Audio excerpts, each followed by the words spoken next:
ನನ್ನ ಸಹೋದರ ಬಂಧುಗಳೇ, ನಮ್ಮ ಗುಂಡ್ಲುಪೇಟೆ ತಾಲೂಕಿನಲ್ಲಿ ಹಲವಾರು ಸಹೋದರ ಬಂಧುಗಳು ಕೂಡ SIR ಫಾರಮ್ನ ಯಾವ ರೀತಿ ಫಿಲ್ ಮಾಡಬಹುದು ತುಂಬ ತಲೆ ಕೆಡಿಸ್ಕೊತಾ ಇದ್ದಾರೆ. ಬಂಧುಗಳೇ, ಇದರಲ್ಲಿ ಯಾವ ರೀತಿಯ ನಿಮಗೆ ಗೊಂದಲ ಏನಿಲ್ಲ. ಇದು SIR ಫಾರಮ್. ಈ ಫಾರಮ್ನ ನಾವೇನು ಮಾಡಬೇಕು ಮೊದಲು ಅಂತಂದರೆ A-B-C ಅಂತ 3 ಭಾಗವಾಗಿ ವಿಂಗಡಣೆ ಮಾಡಬೇಕು. ಈ SIR ಫಾರಮ್ ಉದ್ದೇಶ ಏನು ಅಂತಂದರೆ A-B-C ಅಂತ ವಿಂಗಡಣೆ ಮಾಡ್ಕೊಳ್ಳಿ. ಆಗ ನಿಮ್ಗೆ ಏನು ಅನುಕೂಲ ಆಗುತ್ತೆ ಇದರಲ್ಲಿ ಅಂತಂದರೆ 2002ರಲ್ಲಿ ಎಲ್ಲ ಮತದಾರ ಆಗಿದ್ದರೆ, ನೀವು ಮತದಾರರಾಗಿದ್ದರೆ ನೀವು ಈ ಕಡೆ ಬಂದಾಗ ನೀವು ಎಡಗಡೆಗೆ ಬರ್ತೀರಾ. ಫಾರಮ್ನ ಹಿಂಗೆ ಹಿಡಿದಾಗ ಎಡಗಡೆಗೆ ಬರ್ತಾರೆ. ಫಾರಮು ಎಡಗಡೆ ಫಿಲ್ ಮಾಡ್ಕೋಬೇಕಾಗುತ್ತೆ. ಈ ಭಾಗದಲ್ಲಿ ಅಂದರೆ ಸೆಲ್ಫ್ ಮ್ಯಾಪಿಂಗ್ ಅಂತ ಕರಿತೀವಿ. ಇದನ್ನ ಏನಂತ ಕರಿತೀವಿ ಅಂತ ಹೇಳಿದ್ರೆ ಸೆಲ್ಫ್ ಮ್ಯಾಪಿಂಗ್ ಅಂತ ಕರಿತೀವಿ. 2002ರ ಮತದಾರರಾಗಿದ್ದರೆ, ನಾನು ಈಗ ಉದಾಹರಣೆಗೆ ನಾನು 2002ರ ಮತದಾರನಾಗಿದ್ದರೆ ಸೆಲ್ಫ್ ಮ್ಯಾಪಿಂಗ್ ಅಂತ ಹೇಳಿ ಮತದಾರ ಹೆಸರು ನನ್ನ ಹೆಸರು ಬರ್ತದೆ. ಮತದಾರರ ಭಾವಚಿತ್ರದ ಸಂಖ್ಯೆನ ಇಲ್ಲಿ ನಾವು ನಮೂದು ಮಾಡಬೇಕಾಗುತ್ತೆ.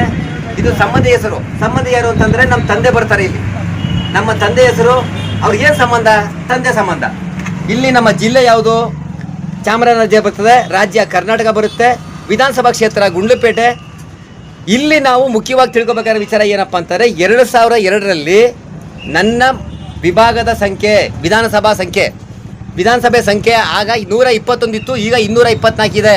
ಸುಮಾರು ಜನ ನಾವೆಲ್ಲ ಗೊಂದಲ ಮಾಡ್ಕೋತಾರ ವಿಚಾರ ಇಲ್ಲಂತಾರೆ. ಇಲ್ಲೇ 2002ರಲ್ಲಿ ಈ ವಿಧಾನಸಭಾ ಕ್ಷೇತ್ರದ ಸಂಖ್ಯೆ 121 ಆಗಿತ್ತು. ಆ ಮತದಾರ ಪಟ್ಟಿಯಲ್ಲಿ ನನ್ನ ಭಾಗ ಸಂಖ್ಯೆ ಇರುತ್ತೆ. ನನ್ನ ಭಾಗ ಸಂಖ್ಯೆ 82 ಆಗಿರುತ್ತೆ. ಇಲ್ಲಿ ನನ್ನ ಕ್ರಮ ಸಂಖ್ಯೆ ಬರುತ್ತೆ 2002ರದು. ಇಲ್ಲಿ ಪುನಃ ಕೆಳಗಡೆ ಏನು ಬರುತ್ತೆ ಅಂತಂದರೆ, ಇದು ಸಿ ಕಾಲಮಲ್ಲಿ ಜನ್ಮ ದಿನಾಂಕನ ನಮೂದು ಮಾಡಬೇಕಾಗುತ್ತೆ. ನನ್ನ ಜನ್ಮ ದಿನಾಂಕ ಏನಿದೆ ಅದನ್ನು ನಮೂದು ಮಾಡಬೇಕು. ತದನಂತರ ನನ್ನ ಆಧಾರ್ ಸಂಖ್ಯೆನ ನಮೂದು ಮಾಡಬೇಕು. ತದನಂತರ ನನ್ನ ಮೊಬೈಲ್ ದೂರವಾಣಿ ಸಂಖ್ಯೆ ಏನಿದೆ ಅದನ್ನು ನಮೂದು ಮಾಡಬೇಕು.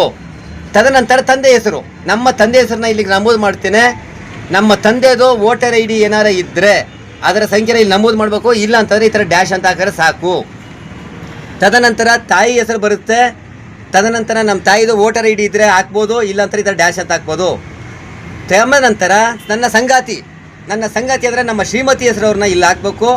ಅವರ ವೋಟರ್ ID ನಂಬರ್ನ ನೋಡಿ ಇಲ್ಲಿ ಈ ಥರ ನಮೂದು ಮಾಡಬೇಕಾಗುತ್ತೆ. ಇಲ್ಲಿ ಇದನ್ನು ಮಾಡಿ ನಾವು ಇಲ್ಲೊಂದು ಸೈನ್ ಮಾಡಿ ಇಲ್ಲಿ ಒಂದು ಫೋಟೋ ಹಾಕಬೇಕು. 2 ಖಾತೆಗೂ ಒಂದು ಫೋಟೋ ಹಾಕಿ ಒಂದನ್ನು ನಮ್ಮ ಸಂಬಂಧಪಟ್ಟ BLO ಕೊಡಬೇಕು, ಇನ್ನೊಂದನ್ನು ನಾವು ಮಡಿಕೋಬೇಕಾಗುತ್ತೆ. ಇದು 2002 ಸೆಲ್ಫ್ ಮ್ಯಾಪಿಂಗ್ ಅಂತ ಹೇಳ್ತಾರೆ ಅದು. ಈಗ ಇವರು ನೋಡ್ಕೊಳ್ಳಿ, ಇವರು 2002ರಲ್ಲಿ ಇವರು ಮತದಾರರಾಗಿಲ್ಲ. 2002ರಲ್ಲಿ ಇವರು ಮತದಾರ ಆಗಿಲ್ಲದ ಕಾರಣ ಇವರಿಗೆ ಇವರ ತಾಯಿಯ ಏನು 2008 ವೋಟರ್ ಆಗಿದ್ರು ಅವ್ರ ತಾಯಿನ ನಾನು ಇಲ್ಲಿ ಉಲ್ಲೇಖ ಮಾಡ್ತಾ ಇದ್ದೀನಿ. ಇವ್ರ ತಾಯಿ ಹೆಸರು ತಾಜುನಿಸ್ ಅಂತಿದೆ.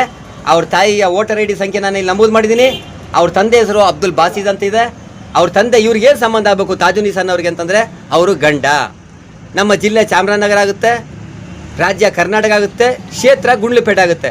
ಇವರು ವಿಧಾನಸಭಾ ಸಂಖ್ಯೆನ ಹಾಕಬೇಕು. ಆ 2002ರ ಭಾಗ ಸಂಖ್ಯೆ ಅವ್ರ ತಾಯಿದು ಹಾಕಬೇಕು.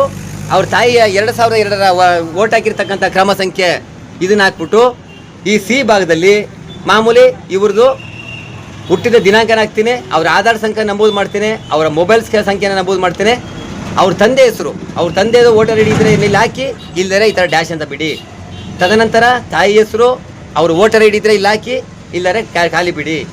ಇಲ್ಲಿ ಮುಖ್ಯವಾಗಿ ಅವರ ಸಂಗಾತಿ ಅಂದರೆ ಅವ್ರ ಶ್ರೀಮತಿಯವರು ಇದ್ದರೆ, ಮದುವೆ ಆಗಿದ್ದರೆ ಅವರ ಶ್ರೀಮತಿ ಹೆಸರನ್ನ ಹಾಕ್ಬಿಟ್ಟು ಇಲ್ಲಿ ಅವರ ಶ್ರೀಮತಿಯವರ ನಂಬರ್ನ ನಾನು ನಮೂದು ಮಾಡ್ತಾ ಇದ್ದೀನಿ. ನೋಡ್ಕೊಳ್ಳಿ,